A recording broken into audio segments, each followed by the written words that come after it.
Mohamed Salah probably should win the Ballon d'Or. I went Gyökeres, and I just think he had a unicorn season. Over Kylian Mbappe, I think is absurd.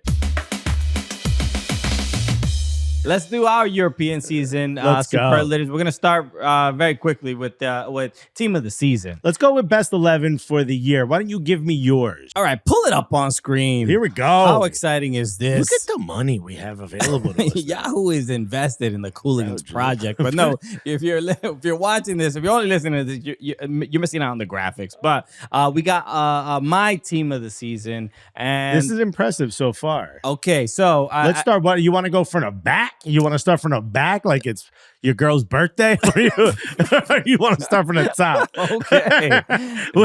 Man, this is like, you pick. We really merge a lot of worlds on this program. We're in the middle of a Venn diagram for sure. But yes, Gianluigi Donnarumma. There we go. Which sounds like a name, an Italian brain rot name, but Donnarumma has been fantastic this season. Obviously, the Champions League final, the goalkeeper, he's going to be there. When did he take the boot to the face? Was that this season? That was this season, early crazy, this year, bro. right? Yeah, I'm walking around looking like Scarface.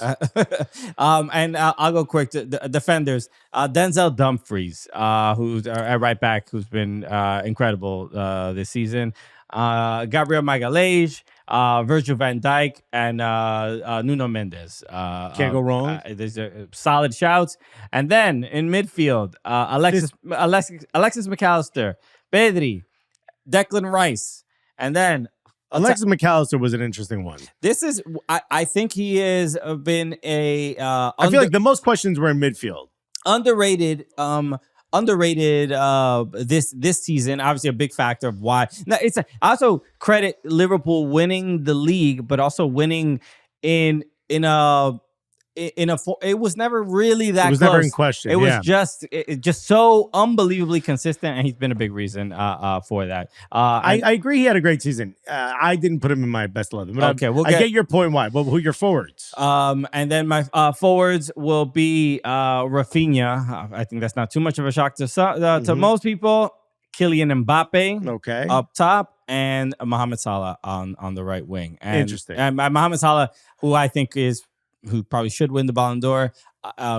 His goal and assist, the goal contributions were like the most ever, 47 or something like that. And I think in all competitions, he has just had I think because we're sort of used to a sort of standard from him, it's not as impressive because, especially, and then I think the importance of the goals, right? I mean, they didn't get too far in Champions League. Lamine Yamal's sort of stealing, they play in the same position, and he's just been more exciting, right? Yeah. But the consistency that Mohamed Salah has had this year it's the reason why he got that new contract, and he's just been fantastic. So he's my Ballon d'Or shout, but that's my team this season. Yeah, and look, our mine isn't going to look too crazy different. Which, by the way, we didn't talk about ours.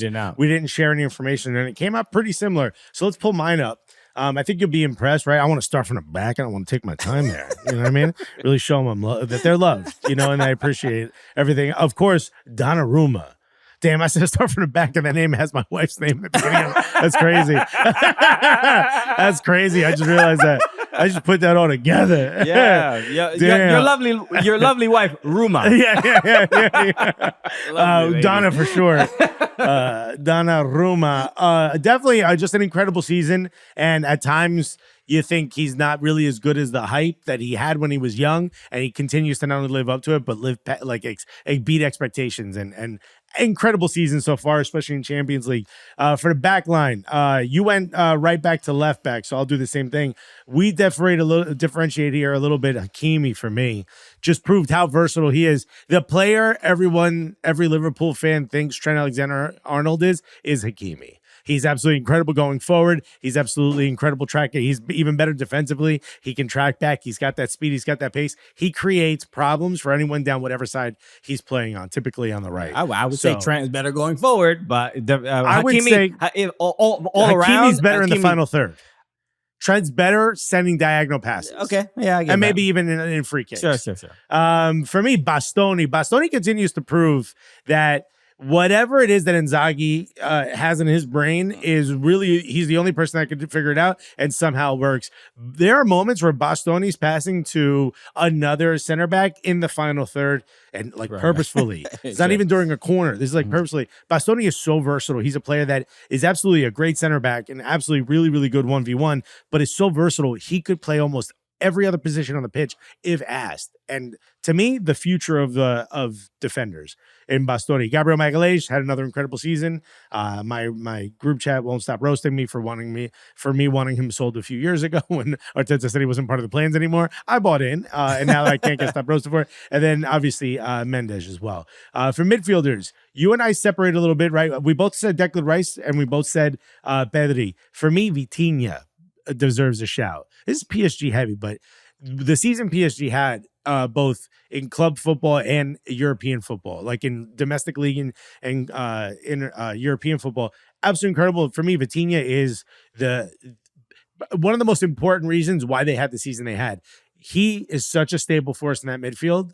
He allows everyone else to go forward and he allows everyone else to defend behind him. And he's so powerful in both of those positions that for me, he had to be part of my best 11. So I put Vitinha in there. Do you disagree there? Yes, I do disagree. I mean, it's not necessarily upsetting because they did make it to the Champions League final and he's been a big part of that. As far as just, when you look at it on paper, Vitinha didn't contribute that much, but he does a lot more than just goals and assists. Honestly, like, so I could have said the same thing about McAllister, even though he does get more stats. Yeah. Gravenberch is probably just as much an important part of that midfield as Alexis McAllister. Arguably. You know what I mean? Yeah. So I think this is why it's tough when it comes to midfielders. But for me, Vitinha does all those little things. You're like, damn, he's always in the right spot. He always makes the right choice. I absolutely love Vitinha. And then for my starting forwards, I went with Rafinha and Mohamed Salah as well, even though I was trying my hardest to figure out a way to put Mohamed Salah and Lamine Yamal on the pitch at the same time. That's the same problem I had. Big difference for me was I went Gyökeres, and I just think he had a standout season. He had a unicorn season in front of goal. He had one of those seasons that people will go back and talk about, like, yo, blah, blah, blah, like Michu had. I don't know if it continues beyond the season. I don't know if he can translate, his Sporting Club de Portugal season to a Premier League or wherever he goes, Serie A. I don't know if he can translate it. But for right now, this season, to me, he was the most impressive forward and consistency across the board. Even after Amorim left, it took him a little bit, but he kind of picked the score back up. This one is the one for me that is just like such a ridiculous inclusion because you don't think Gyökeres deserves to be a part of it? I mean, he deserves to be in the conversation. But he even scored in Don't forget, he was in Champions League. He was bodying. He was, but over Kylian Mbappe, I think is absurd. Kylian Mbappe did it in a tougher league. Scored how many? 40 some odd goals, 43 or 40, something. Yeah, over 40 goals. I mean, it's kind of ridiculous. Again, Gyökeres is great, and I think he has a very, very bright future. I put an asterisk on Mbappe's season, and maybe I'm the only one who does that because without Real Madrid winning Champions League or La Liga, it's tough for me to think you've made that team better. That is a good shout. But if you want to be the listener of the season, you need to hit the like button right now. Go for it. Right there. Okay, that is fair. He had a great individual season. The standards are high, but that's what the team of the season is. Individual season. But when you wear that shirt, but we're also rating PSG players a little higher because they're getting to Champions League final. Well, yeah, because yes, that is valid. They're playing more games and tougher games, and they that is a factor. But you would also think about their contributions in those games as well. And Mbappe is not the reason why they lost. I never said he was the reason. That's all I'm saying. Yeah, but you have to punish a player a little bit for their team not being great. Damn, punish. Okay. That's right. All right. Next. Damn, start from the back, punish. All right. Okay. BDSM, bro. What's your safe word? Gyökeres? All right. Best transfer. What do you want to go first? I'll go first. Come on, hit me because you need to. Actually, let me go first because mine's pretty easy. Okay. I need you to explain yours. For me, Dean Huijsen. And I'll explain. One of my favorite sauces, hoisin sauce. Two, is that a real sauce? hoisin sauce is real.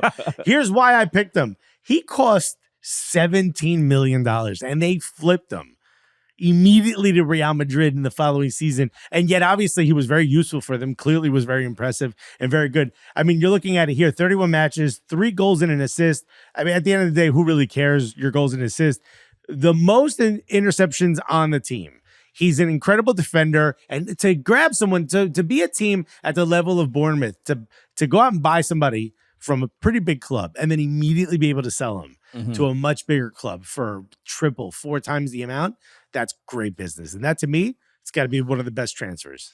I don't know. I don't disagree with any of it. I mean, I just saw Dean Huijsen play against Man City and get pretty much cooked. And he's, but it is Man City, and because of the transfer is why I put it in there. The transfer. So yeah. Also, defenders are going to have one or two bad games. Yeah. So again, he's a great player. He has a very incredibly bright future. My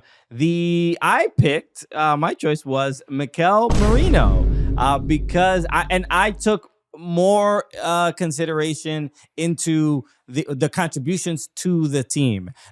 And I want everyone to remember, I'm the Arsenal fan here, and you're saying Mikel Merino. I was trying to think of like best what are the factors of like what makes it a very good transfer. I think his inclusion in the team and adapting incredibly quickly. You mean because he was asked to play striker and he did a pretty good job of it? Well, not even that part. Just even as a midfielder, there's something, and credit to, there's something Arsenal does a good job of like scouting certain players that who they're like, this is an Arsenal player. This is somebody that embodies the Arsenal way, that plays, that follows, that can fit in the system, the style of play, and then that can be, fans will be happy with him being brought in.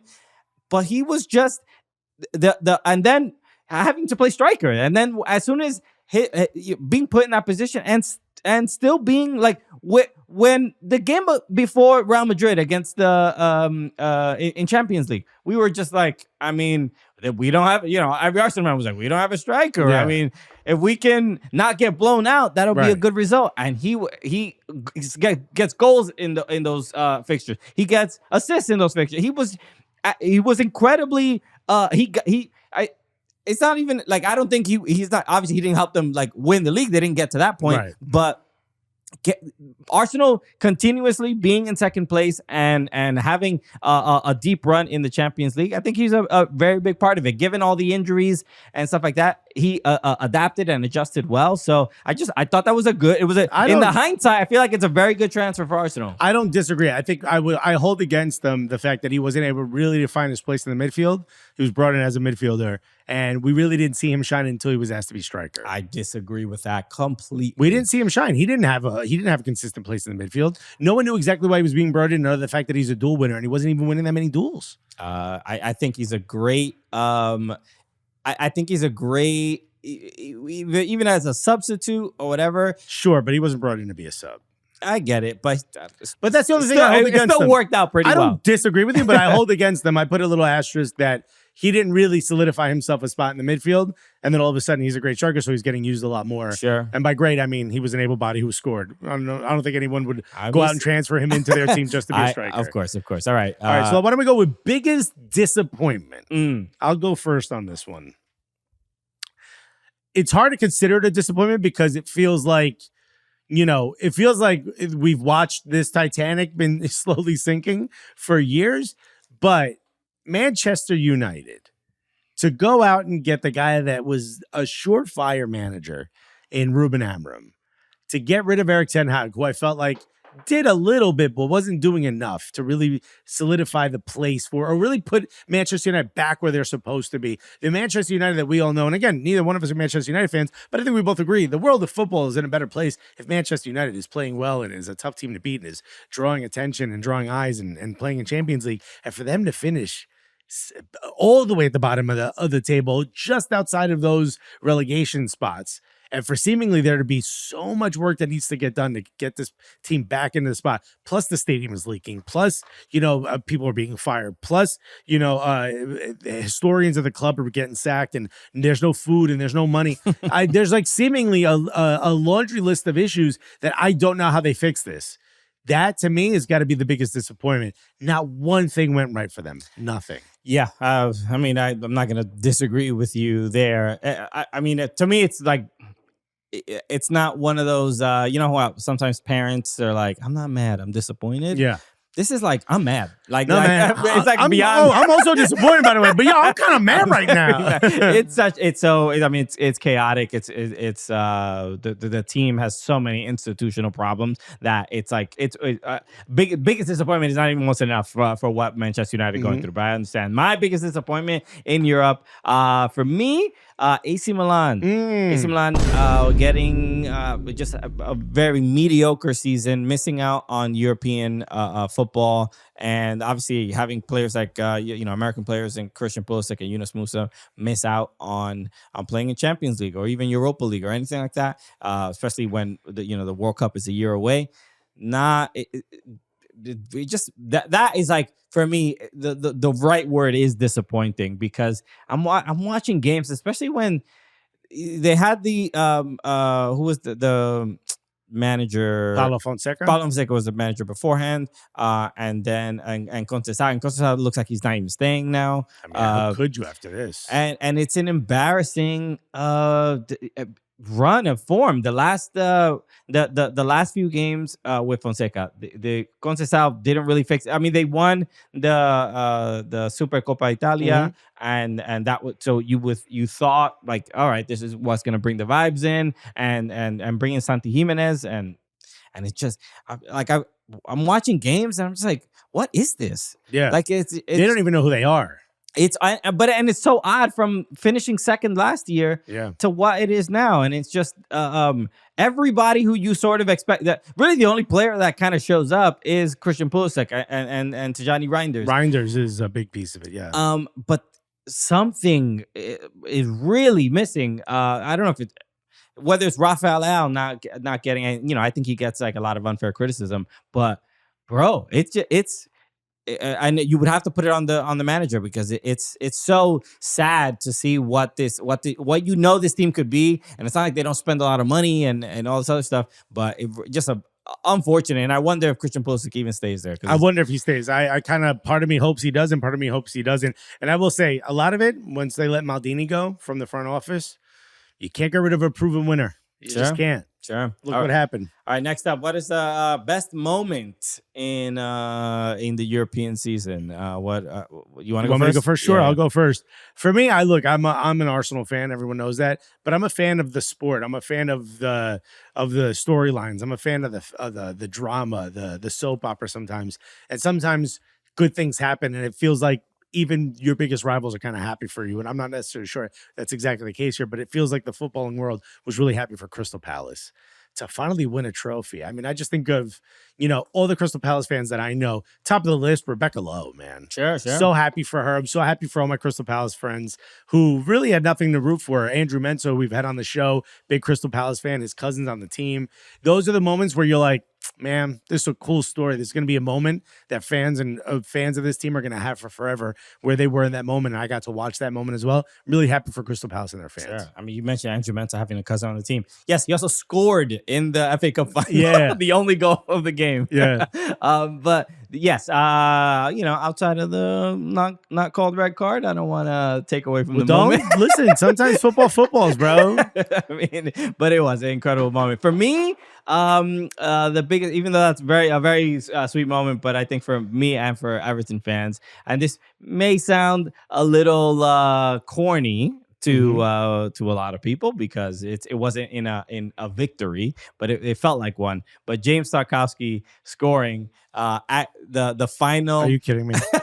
The final Merseyside derby at Goodison Park, scoring that late equalizer, the center back scoring this absolute banger past Alisson, and Goodison Park went nuts. The celebrating was it was celebrating like you won the game, but it was an incredible closure to Goodison Park and the Merseyside derby. But that was one of my favorite moments of the season. That was incredibly exciting, even though it was just a draw. I can see the smile on your face, but this seems really self-indulgent. I ain't gonna lie to you. That was great. A lot of people were happy with it. I see all the newspapers talking about it. All the publications are bringing that up as the moment of the season. All right, so we had the best moment. What about the surprise club of the season? I'll go with Nottingham Forest because how could you not? Right? Yeah, I mean, from last season where they finished 17th, I believe, or 16th, something like that, and they were docked points last season,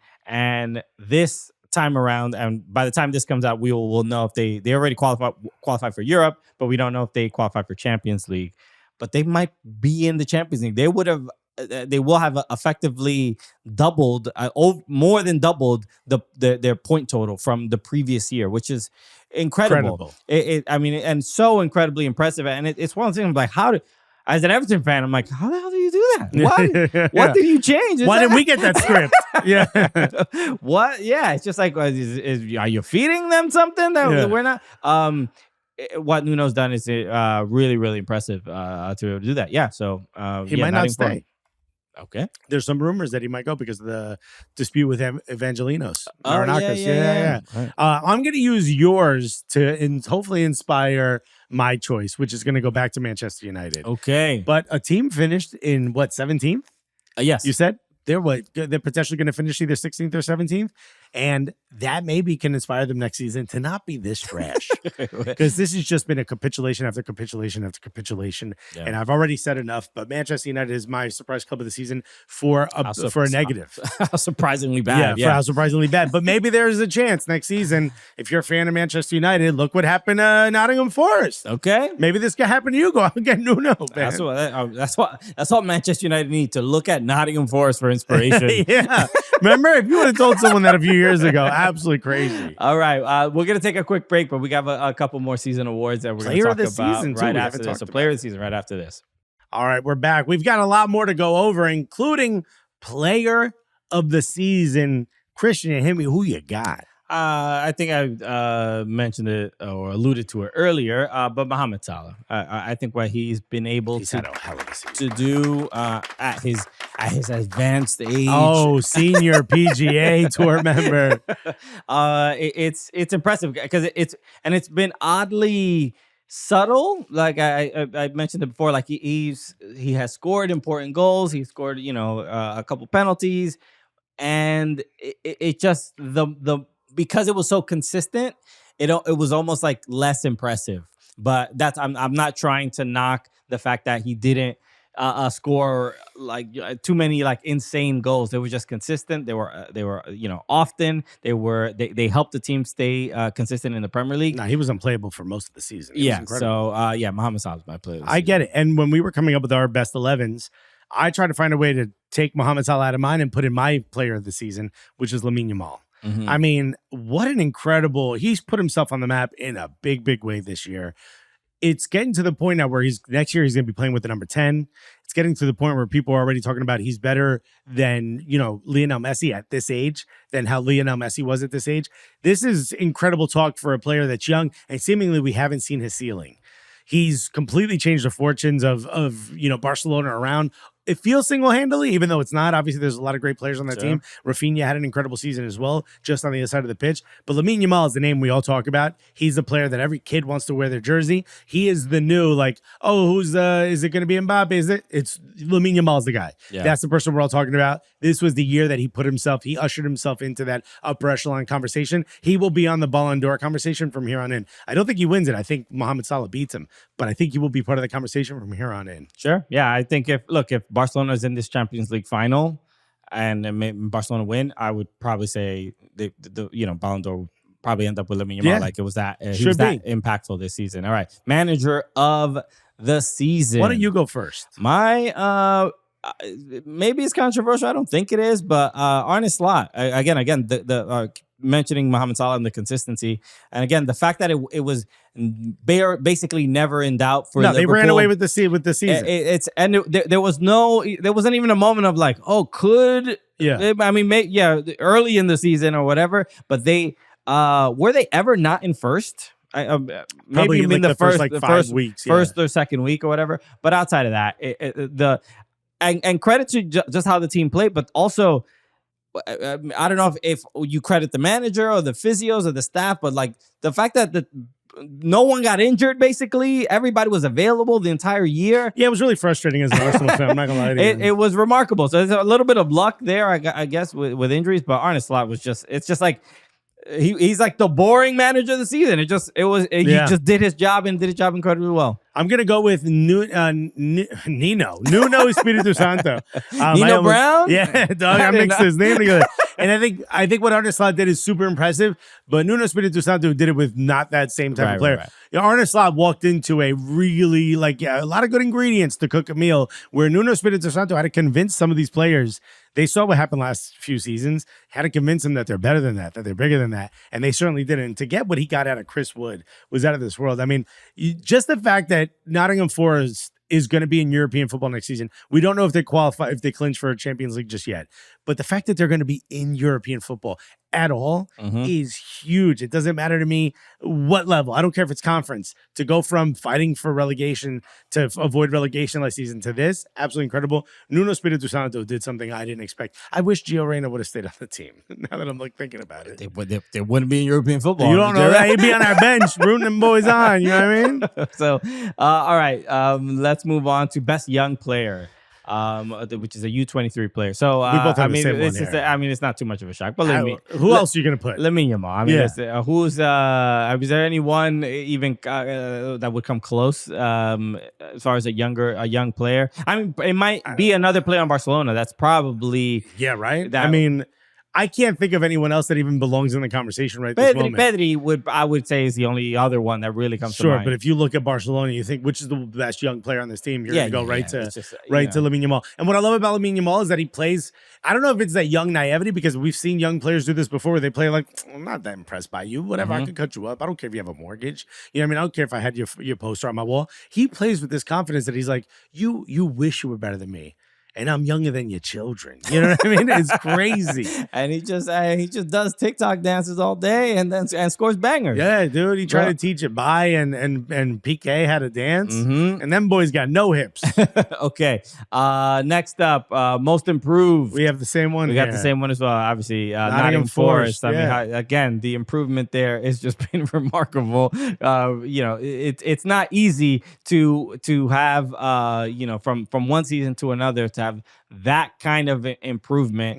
And I mean, they were it was same thing like Everton and Everton, Leicester City and Nottingham were the ones dealing with the PSR charges. So dealing with all that drama probably behind the scenes, and having this season is remarkable. It's Wrexham without the cameras, bro. Okay. All right. We're going to take one other break, and then we'll get to a few other Cooligans awards, more specific ones for some more fun things. Maybe it'll be another Everton draw.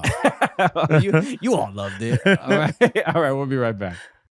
All right, let's wrap up these end of season awards with some Cooligans awards. Hey. Let's do some. How about we'll start with best kit. What was your favorite kit of the season in This Europe? wasn't easy because Europe is huge, right? I could have gone like those crazy like Greek kits, you know what I mean, for teams you've never even seen play, but you've seen their kits. Yeah. You know, I could have gone all over the place, but I'm going to go with Newcastle's third kit. Okay. I love when you bring back like the traditional old school badges, but it's not like the super, super old school badges from like the 1800s. It's those weird 70s ones where you're like, was the designer high as hell when they drew this? Yeah. Like Leeds United has the LU. Always yes. Yeah, of course, man. A good one is, and for me, this like NUF with I love this one. For me, the kit is clean. It's beautiful colors. This is the type of kit that you'll see people wearing casually in the future. Yes, and the green accents are always kind of nice. I love I love that little splash of color that makes things stand out. You know what makes me excited about that? What sneakers are you going to get that has that little bit of green and black and white in it? Oh. Okay, yes. And we got to get the matching fitted with the color of the NBA team that correlates with. It's always the Pelicans for some reason. How is it always the Pelicans? For me, another Premier League team, but the Manchester United third kit is...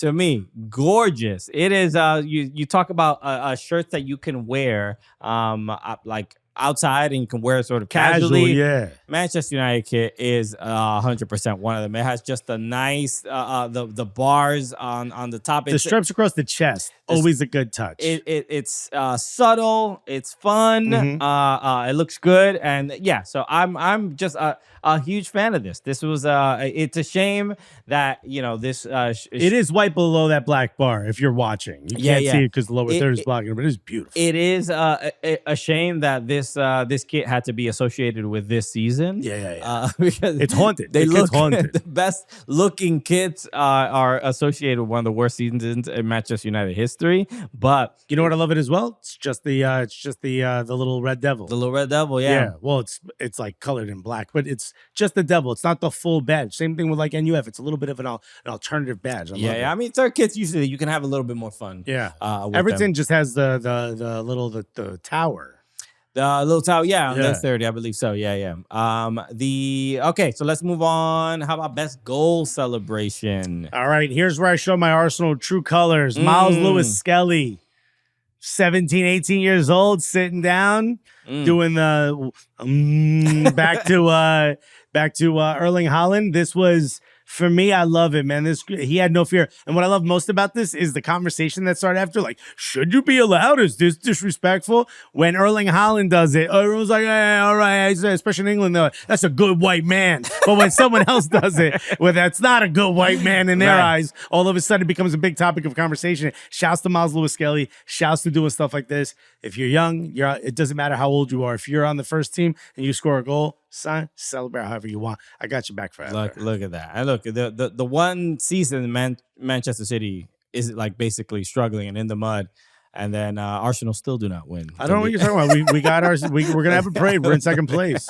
But it was a lovely moment for sure. For me, my favorite goal celebration was we were talking about Newcastle kits, but one of my favorite players in the Premier League, but Alexander Isak, his goal celebration, he did it a couple times this season, but hey, look at this. Look at this idiot that just tried to get a load of this guy trying to defend me. Who, me? Because Mbappe had a similar one in Champions League, kind of like that was more situational though. Like, it was like, look at that guy or whatever. But and that was like more like kind of laughing at the guy or like, oh, can you believe that? But Isak does the. You know when you had balls to put him on me. Yeah, no, but Alexander Isak, he does the thumb into the back and stuff, but he does the face of somebody who heard like a great bar in a rap song. Yeah. You know that face that and that's what Isak is like, oh, can you believe this? Whatever. He's like, bro, I love the swag. And obviously Newcastle winning their first trophy in like 50 years of him being a big part of that was super cool. But Alexander Isak is my favorite. I get it. I goal like celebration. All right. That is it, everybody. That is the end of our special end of the season award superlative spectacular. Yeah, let us know in the comments what your favorite episode of Cooligans was this season. Okay, or let us know what you thought about our chodes. What the hell? Choices. I mean, we've been talking for a long time. Yeah, we have been. This is the 8th episode Carter's made us film today. So okay, it's 2 in the morning. Yeah, Yahoo's very demanding. Yeah. But no, we appreciate it. We hope you had, if you had a Memorial Day barbecue or whatever it is that you do. I feel like it's not warm enough it's been raining. It's cool. It's indoor barbecues. Indoor barbecues exclusively. Use that, bro. Smoke out that living room, bro. Get that propane in there. Wheelhead joint in the house. Don't let them stop you. Take the fire alarm off, or put the thing. What's the shower cap? Put a shower cap over it. Come on, everybody remembers high school. Anyway, thank you again, everybody, for tuning in. We always appreciate it. Shout out to if you want to join the community, join the Cooligans Patreon, patreon.com/soccercooligans. We have an awesome Discord with some great people, great community out there talking about a bunch of stuff or whatever. It's great. So we got a bunch of exclusive content on there, exclusive interviews and stuff like that. So go check it out. As always, make sure you hit the like button, hit subscribe. do your homework. Do whatever you got to do to support support the Cooligans. We appreciate it. Do your homework, bro. Yeah. So take your vitamins. Hope you had a good holiday, and we'll be back with a brand new episode this Thursday. So thank you, everybody, for tuning in. Peace. Love you guys. I think you made some pretty good choices. Why don't you make a great choice and watch the Ruben Amorim discussion we had on whether he should say by clicking right over Christian's face. That's right. And if you want to subscribe, just smash on Alexis's face. Damn. Aggressively.